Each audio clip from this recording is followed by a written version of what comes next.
नमस्कार, आप देख रहे हैं देश रोजाना। मैं हूं बेनजीर हाशमी। बुलेटिन में शुरुआत करेंगे पहले खास सुर्खियों के साथ, फिर बात करेंगे हरियाणा की बड़ी और ताज़ा खबरों की। महाराष्ट्र में एनडीए की बम्पर जीत, भाजपा गठबंधन के सरकार बनना तय। शिंदे बोले सीएम तीनों पार्टी मिलकर तय करेंगी, तो फडणवीस ने कहा एक है तो सेफ है। झारखंड में हेमंत सोरेन की सरकार बनना तय, 41 का बहुमत और 56 सीटों पर बढ़त। पार्टी महासचिव बोले लोग बंटने आए थे, कट गए। महाराष्ट्र और झारखंड विधानसभा के साथ 15 राज्यों की 46 विधानसभा और 2 लोकसभा सीटों पर काउंटिंग जारी।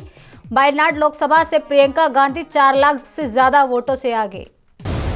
दिल्ली में प्रदूषण के हालात एक बार फिर बिगड़े, AQI 467 पर पहुंचा। पर्यावरण मंत्री चीफ सेक्रेटरी से बोले प्रतिबंधों का सख्ती से पालन हो, पर्सनली मॉनिटरिंग करें। MP राजस्थान के 18 शहरों में तापमान 10 डिग्री से ज्यादा नीचे आया। हिमाचल में बर्फबारी का अलर्ट जारी, 9 राज्यों में कोहरा, कश्मीर में हो रही बर्फबारी।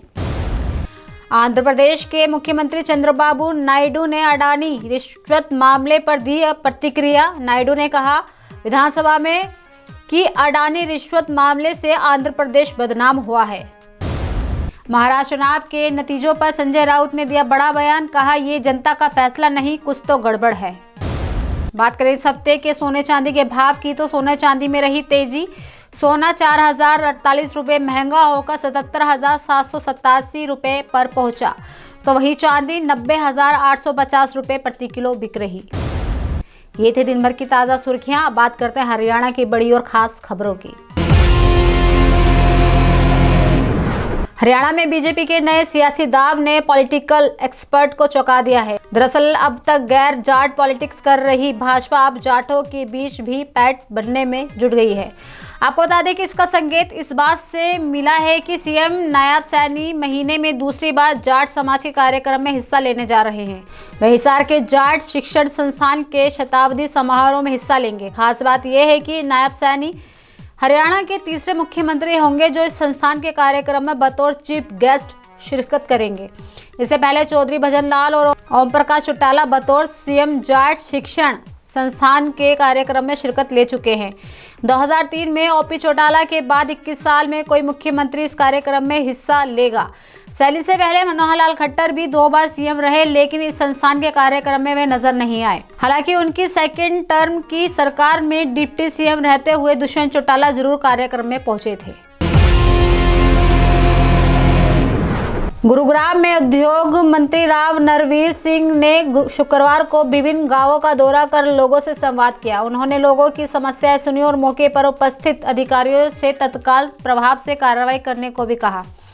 दरअसल आपको बता दें कि मंत्री ने कहा कि गुणवत्ता परक समाधान में अधिकारी लापरवाही न बरते, अन्यथा कार्रवाई की जाएगी। आपको बता दें कि गांव मुबारकपुर, खेड़ा, झांझरोला, सुल्तानपुर, कलियाबास, इकबालपुर व बुडेड़ा में जनसभाओं की सुनवाई के दौरान राव नरवीर सिंह ने कहा कि सरकार का प्रयास रहेगा कि आम नागरिकों को उनके नजदीक संस्थानों पर ही समस्याओं का निवारण कर उन्हें सरकार की कल्याणकारी योजनाओं का लाभ दिया जाए। इसी कार्यक्रम के चलते उन्होंने फारूक नगर कस्बे में अगले 1 महीने तक प्रत्येक कार्य दिवस पर सुबह 9 बजे से 11 बजे तक समाधान शिविर लगाने के निर्देश भी दिए। मंत्री ने फारूक नगर कस्बे से जुड़ी समस्याओं की सुनवाई करते हुए आम जन को आश्वासन किया कि आने वाले 5 सालों में विभिन्न विकास परियोजनाओं के माध्यम से फारूक नगर का पूरी तरह से कायाकल्प किया जाएगा। सोनीपत के ओपी जिंदल ग्लोबल विश्वविद्यालय JGU में देश के पहले संविधान संग्रहालय का लोकार्पण किया गया। दरअसल लोकसभा अध्यक्ष ओम बिरला, केंद्र सरकार के कानून मंत्री अर्जुन राम मेघवाल व विवि के चांसलर व सांसद नवीन जिंदल ने उद्घाटन किया। आपको बता दें संग्रहालय का लाभ विद्यार्थियों के साथ ही कोई भी आम व्यक्ति निःशुल्क ले सकेगा।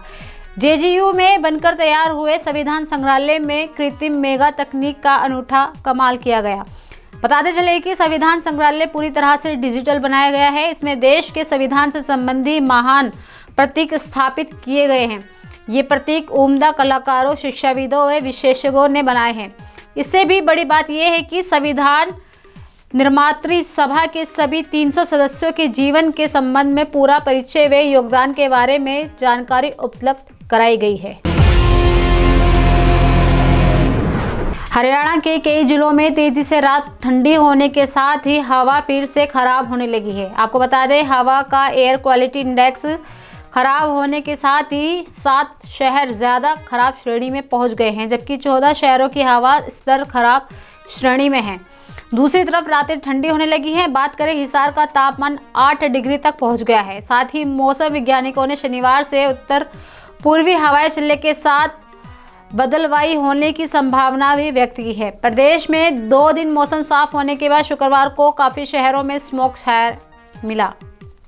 इसके चलते 7 शहरों की हवा का AQI 300 को पार कर गया। इसके अलावा आपको ये भी बता दें कि 14 शहर ऐसे हैं जिनका AQI 200 और 300 के बीच रहा। आने वाले दिनों में ये स्मॉग ज़्यादा होने की संभावना व्यक्त की गई है। तो ये थी दिन भर की ताज़ा सुर्खियों के साथ हरियाणा की खास खबरें। कल फिर होगी मुलाकात ऐसी ही कुछ खास खबरों के साथ। तब तक के लिए बने रहिए हमारे साथ और देखते रहिए देश रोजाना। नमस्कार। हमारे साथ जुड़े रहने के लिए सब्सक्राइब करें देश रोजाना के YouTube चैनल को और नई वीडियो की नोटिफिकेशन पाने के लिए बेल आइकन जरूर दबाएं। अगर आप ये वीडियो Facebook या Instagram पर देख रहे हैं तो पेज को लाइक और फॉलो जरूर करें और ज्यादा से ज्यादा शेयर करें।